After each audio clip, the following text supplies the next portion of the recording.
Hey guys, and welcome back. In this video I will show you how to use Heygen in Canva. So let's just begin. So first of all, let's just assume that you generated a video inside Heygen, and you can see it should be in your project section. So this is your video that you generated. So this one is exported.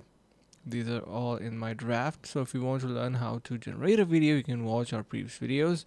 So to use them in Canva, what you need to do is simply open Canva in another tab, just like that, and generate a video sequence. So you can use this video option, and since Heygen generates videos, it is its sole purpose. Now before we move forward, you can head over to the link in the description to get 22% off onto Heygen pricing and subscription plans. So let's just say this is your audio or video that you generated.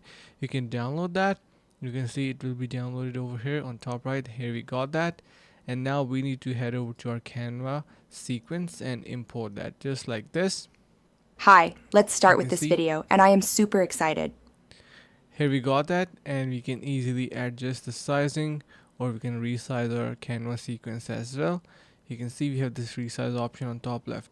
So that's how we can use Heygen in Canva. I hope this helps. See you in the next video.